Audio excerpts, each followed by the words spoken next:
Hello বন্ধুরা, study motivation YouTube চ্যানেলে তোমাদের সকলকে স্বাগত।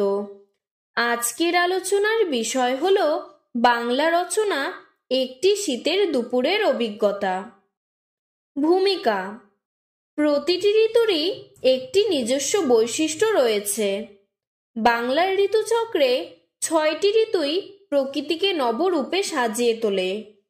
বসন্তের মাতাল বাতাস, বৃষ্টির অবিশ্রান্ত ধারা, উৎসব মুখর শরৎ যেমন মানুষের মনে আলাদা আলাদা আনন্দ ও অনুভূতি নিয়ে আসে, ঠিক তেমনি শীতের দিনে কুয়াশার চাদরের ঢেকে থাকা প্রকৃতির অপরূপ দৃশ্য আর রোদ্দুর গায়ে মেখে সেই আনন্দ কুড়িয়ে নেওয়ার এক আলাদাই অনুভূতি।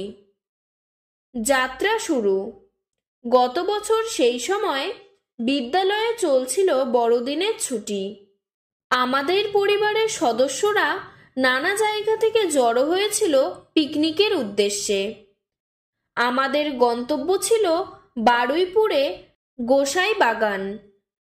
আমার জেঠু, জেঠিমা, দাদা, কাকু, কাকিমা, ভাই, পিসিমণি, পিসেমশাই, দিদি আর মাসি, মেসো, বুনু সকলেই আমাদের যাদবপুরের বাড়িতে সকাল 8টার মধ্যে এসে জড়ো হয়েছিল। আমরা চা বিস্কুট খেয়ে একটা বড় গাড়িতে চেপে আমাদের যাত্রা শুরু করলাম। শীতের দুপুর। ঘণ্টাখানেক মধ্যেই প্রায় 9টায় আমরা আমাদের গন্তব্যে পৌঁছালাম। যেতে যেতেই আমাদের সকালের খাবার হাজির হলো। গরম গরম লুচি, আলুর তরকারি, একটা ডিম সিদ্ধ, মিষ্টি হলে আর কি চাই। এরপর বড়রা রান্নার জোগাড় করতে লাগলো, আর আমরা ছোটরা ক্রিকেট, ব্যাডমিন্টন ইত্যাদি খেলা খেললাম। এরপর সবাই মিলে ঠিক করলো আশেপাশের জায়গাটা ঘুরে দেখবে। তার আগেই আমরা আমাদের দুপুরের গরম গরম খাবার খেলাম। ফ্রাইড রাইস, মাংস, আলুর চিপস, চাটনি, মিষ্টি খেয়ে আমরা গ্রামটি দেখতে বেরিয়ে পড়লাম। দিগন্ত বিস্তৃত ধান ক্ষেত, কিছু ধান কাটা হয়েছে আর মেশিনের সাহায্যে কিছু ধান কাটা হচ্ছে। আশেপাশের নির্জনতা আমাকে ছুঁয়ে যাচ্ছিল। ধুলো মাখা মেঠো পথে প্রায় ঘণ্টাখানেক ধরে আমরা হাঁটতে হাঁটতে পুরো গ্রামটি ঘুরে দেখলাম। ধীরে ধীরে বিকাল হতে লাগলো আর আমাদের বাড়ি ফেরার তাড়া শুরু হয়ে গেল।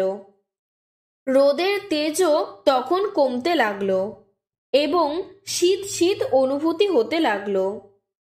আবার প্রায় ঘণ্টাখানেকের পথ পেরিয়ে আমাদের বাড়িতে 6টায় পৌঁছে গেলাম।